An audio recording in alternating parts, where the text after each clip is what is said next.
Welcome to Hack the File. I'm Michael Lopez, and today we're going to be doing the third chapter of the ethical hacking series. And this one is analyzing captured traffic. Enjoy. All right, so chapter 3 in the ethical hacking series. I'm having so much fun doing these videos. Um, I'm learning. Um, it's awesome. And so this one this chapter is going to be a lot of network learning. I went and skipped through some of it, and I was just reading some of it, and it's a lot of network learning. So, if you're wanting to get into cybersecurity, you have to learn how to network. You have to learn this networking stuff. You have to learn all this because you're going to be dealing with all this stuff, and you need to know what you're looking at. So, I think this chapter is basically going to uh, have us look at Wireshark. And Wireshark is an awesome tool that lets you um, look at internet traffic and packets and stuff. So we're going to do that. Okay.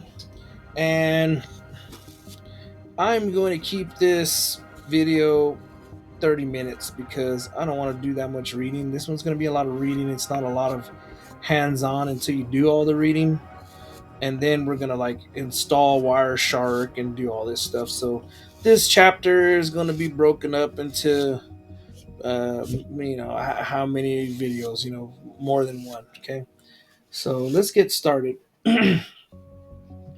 The internet is just a world pass the internet is just a world passing notes around a classroom. John Stewart. All right. In chapter 2, you learned how a hacker in a coffee shop could use ARP spoofing attacks to intercept a victim's internet traffic. Now let's actually view the traffic. In this chapter, we'll use two tools, Wireshark and TCP dump, to steal private data from the unencrypted packets we intercept. I'll also introduce the concept of a protocol and discuss the general software architecture of the internet. We'll conclude by analyzing the packets collected by your firewall so that you can detect attacks on your network. Packets and the internet protocol stack. Okay? A protocol is a set of rules that governs the communication between systems. For example, when humans communicate, we first exchange hello messages and then exchange information before ending the conversation with goodbye. Similarly, when a browser wants to learn the IP address of a website such as https virginia.eu, it uses the domain name system DNS protocol to communicate with a DNS server. It begins by sending a DNS query requesting IP addresses for https virginia.edu. The DNS server will then respond with the IP address. Figure 3.1 shows protocol sequence diagrams for both human communications and the DNS protocol. So, hello, Bob. Alice said hello, Bob, to Bob. Bob said hello, Alice. Then there was a message. Message is bye. And then bye. So now this is how humans would talk, and then this is how machines would talk to each other. So Callie's IP address is saying, what is the IP address of csvirginia.edu to the Google DNS server or Google DNS? And it's saying, and this is his IP address, and he's saying the IP address for csvirginia.edu is 128. Well, this is where it's at, and so he sends it back to him. It's the same thing. Okay. In addition to governing communication rules, protocols determine how information is laid out in packets. In English, we often say hello, Alice, and rarely Alice, hello. Because the English language dictates that the greeting should precede the name, the same is true for the internet protocols. They usually require the packet headers to contain specific information. Returning to the letter example from chapter 2, figure 3.2 shows how address fields on an envelope are analogous to packet headers. Anyways. So from Firefox, University of Virginia, source IP address. So here's the header, I think, right? So at the front of the, is it the front of the packet or the back of the packet? I can't remember. So on the front of the packet, let's just say the front, it's got the IP address of uh, University of Virginia, and then it's got the Firefox's source port where it came from, and then it's got where it's going, right? Because you're sitting in California googling it, and then it's going to the Google uh, DNS or server, and then here's your data. Yeah. So it has the source destination, source port, which it'll probably get into that here in a second. The destination port and the data. In addition, okay, how header fields in a packet are like addresses on an envelope. So yeah, letter. Oh, that makes sense. Yeah. So this is would be the letter, and this would be the packets. In addition to IP addresses, the figure contains header fields for the source and destination port numbers, which are assigned by the operating system when it allows a process to communicate over the network. Port numbers are unique, meaning that no two processes on a machine can use the same port number. A process is an abstraction that represents a running program. For example, when you open your web browser, your computer operating system starts a process that is associated with the browser.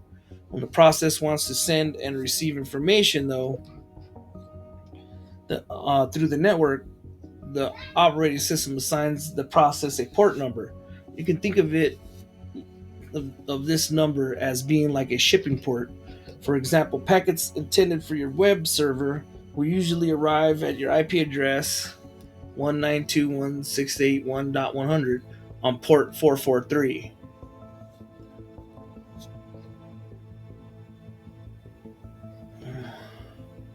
Intended for your web server. Okay. 443. In other words, ports expose internal processes to the network. Ports are necessary because they allow multiple processes on your computer to communicate with the internet simultaneously, as illustrated in Figure 3.3. Figure 3.3. So ports allow packets in and out. Here's your operating system. Here's your app. Port 443, browser port, watch video. Hackers use ports to gain access to your system. Oh, you gonna let me in this port? This port's open? Yeah, I'm coming in. Okay. Operating system would be like Windows, Mac, um, and stuff like that. When you're operating, when your operating systems receive. Okay, so if you guys don't, you're confused about what a port is, why it's port uh, 443. Uh,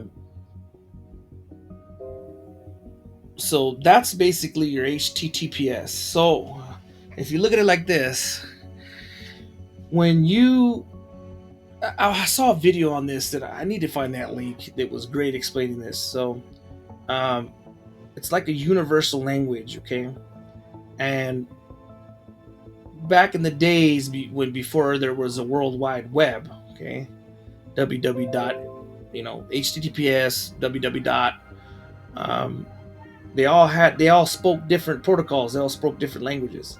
So the protocols and the ports and all that. Well, I'm thinking protocols maybe. Okay, um, all had to. Uh, anyways, it's the same thing. Um, all had to agree on what was what. So HTTPS is a TCP port, transmission control protocol. I think that's what it's called. I can't remember what TCP means. It stands for, but it's on port 443. Okay, and then when you use, and it's secure. Okay, so that's the one we use to communicate with other servers across the internet or other anything, right? Websites, all that stuff, through that port. Okay, and it's a communication protocol, right? Connection protocol, whatever.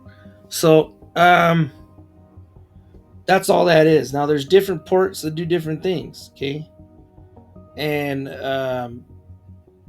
HTTP is unsecure, and that uses port 80. So there's different ports, and what hackers do is they look for ports that are open to gain access to a network to say, look, I'm coming in on this port, right? Or if you've got that port open, I can access it. So I mean, that's just a little brief little what basically. If you don't know and you're getting confused on all this, that's what that is, okay? And it's, you can explain it pretty simple, and as we get, I'm sure this is going to explain more of it as we go along. Okay, so when your operating system receives a packet from the network, it examines the port number to decide whether the packet is intended for your browser or your messenger. See, and that's great. However, ports also create a security risk because they open your computer to outside attackers. Often, one of the first things an attacker will do is scan a machine to discover open ports. A port is open if it accepts a connection from an external process. If the attacker finds an open port, they will attempt to infect your machine by sending it a malicious packet. We'll discuss how to scan for open ports and exploit the associated vulnerable process in Chapter 4. And they're going to use Nmap and different scanning tools. The 5-layer internet protocol stack. Let me see how many minutes I got left on this video. 12 minutes in. The 5-layer internet protocol stack. Now, this is very important. To address the complexity of designing software for the internet, engineers decided to abstract the architecture into 5 independent layers. Each layer is responsible for managing the communication between specific components in the network. For example, the network layer manages communication between routers on the internet, whereas the application layer manages communication between applications such as BitTorrent clients. Each layer is independent, meaning its actions aren't affected by the actions performed on the other layers. The protocol stack achieves this through a process called encapsulation, in which each layer treats information from the layer above, from the layers above it as generic data and does not try to interpret it. Figure 3.4 shows how information is encapsulated in each layer before it is finally transmitted at the physical layer. So here's the application layer. Transport layer is TCP, UDP. And if you don't know what those are, Google them, research them. They're very important. Network layer IP. It's the next one. Data link layer, like where your MAC address is held, or where your MAC address, it says MAC. And the physical layer. Okay, this is showing like a truck example. Let's say a user composes an email. This happens at the application layer. As you can see, the message associated. Wait, let me see the application layer. Yeah, right here. Yeah, it's using the email. As you can see, the message associated with the emails are then placed into the transport layer, right there,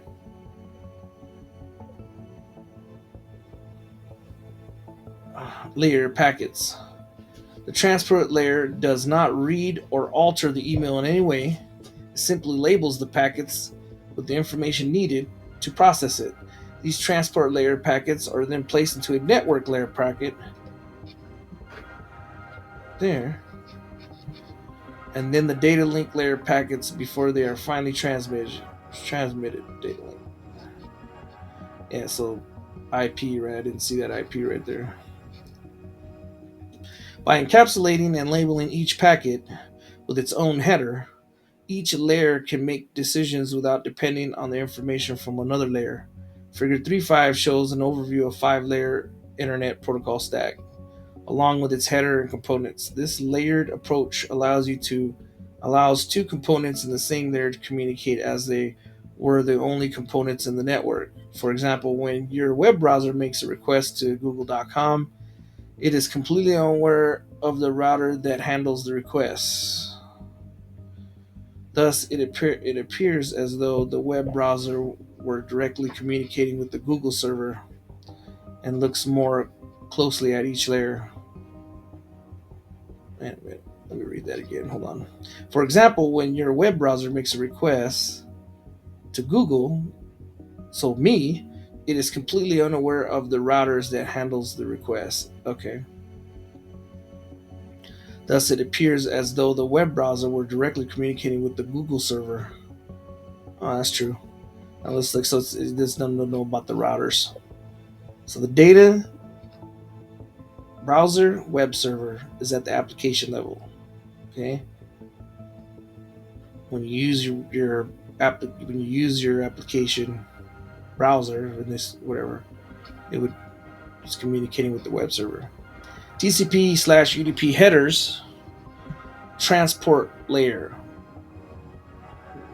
So your operating system controls that.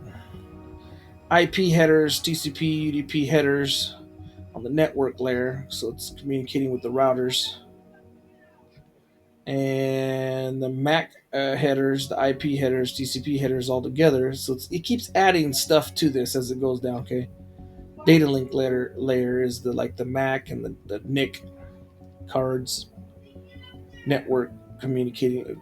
You have to Google what that is, and then the physical layer.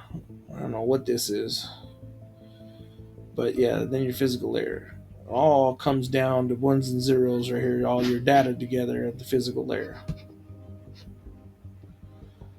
The application layer. So now it's going deeper into the definitions of it. So the application layer. The application layer is responsible for communications between applications. For example, between your Firefox browser and the University of Virginia web servers.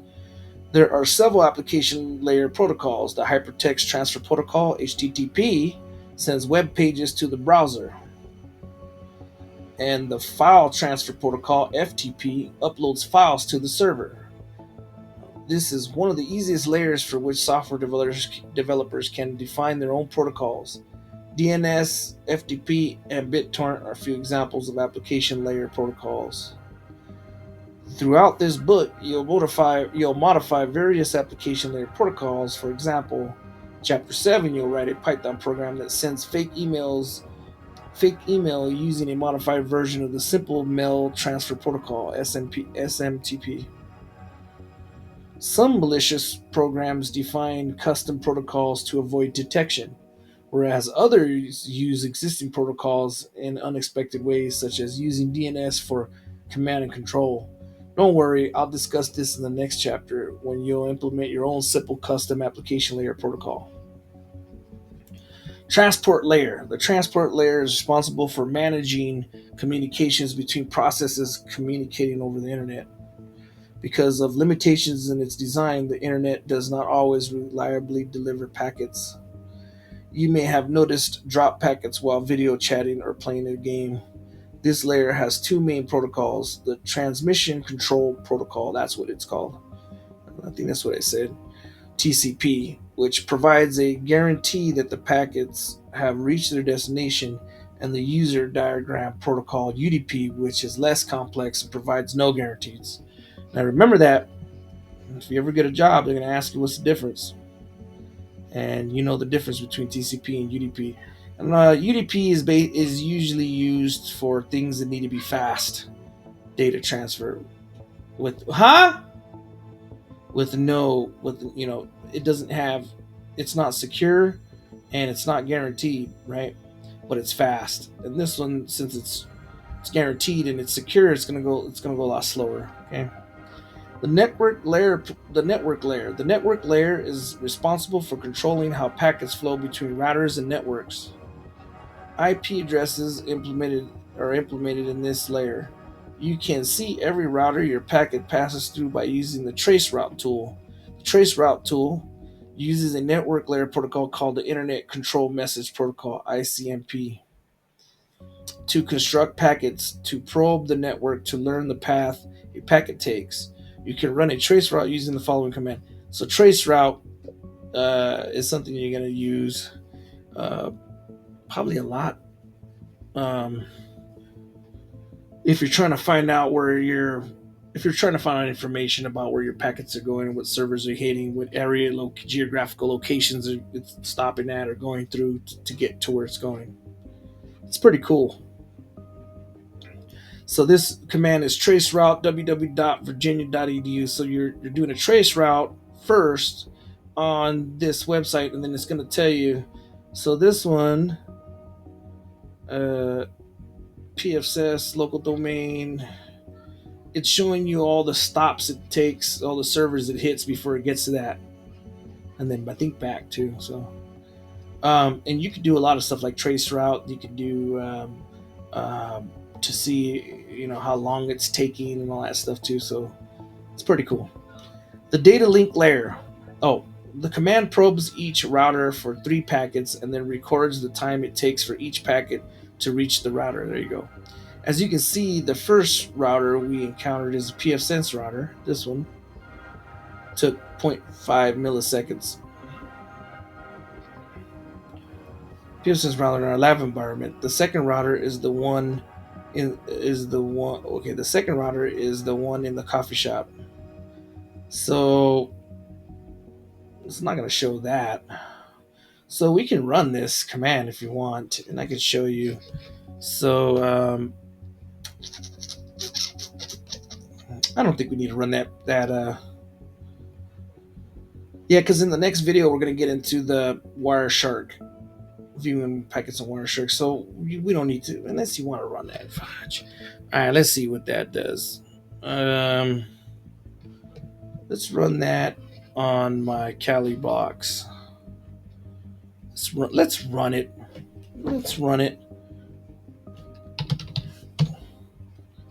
Let's run this on the Kali box. Okay. So we'll do trace route.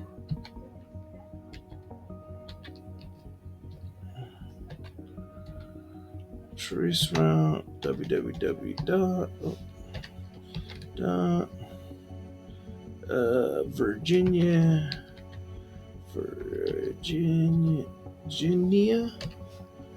Virginia dot edu.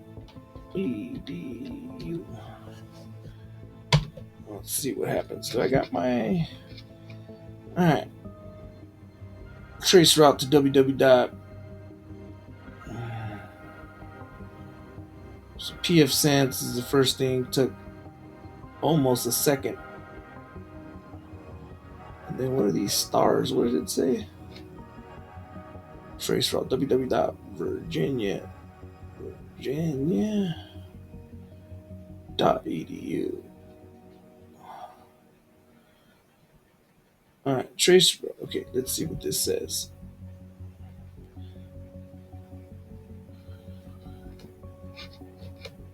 Okay, the command probes each router with 3 packets.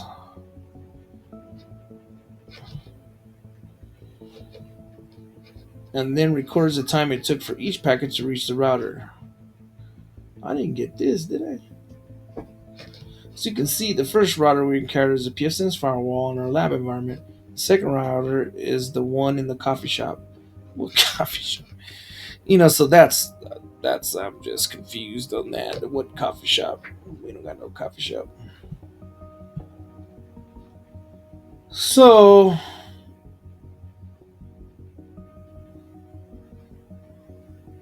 yeah, we're getting the PFSense and that's it. It took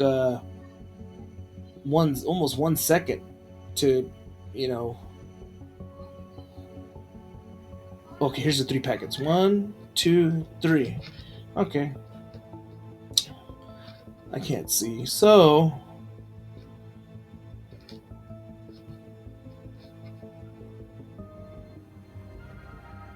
yeah, let me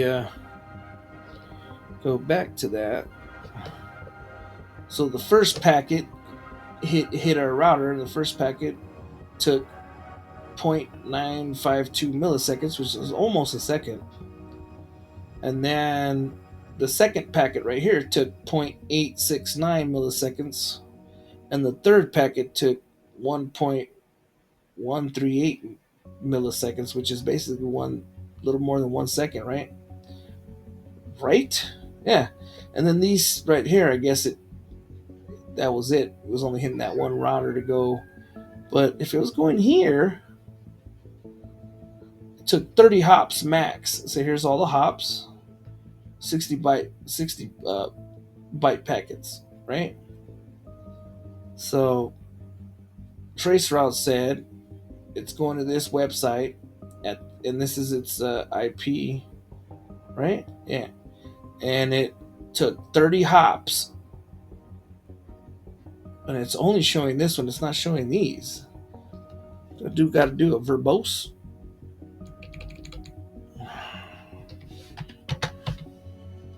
Oh, there's no verbose in that one. Bad option. Oh, wait a minute.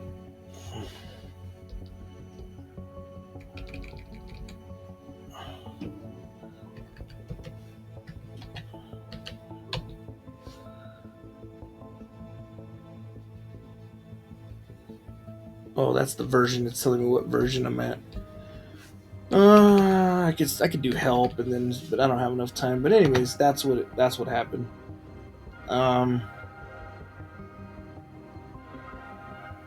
I guess I can't remember what this means in Traceroute.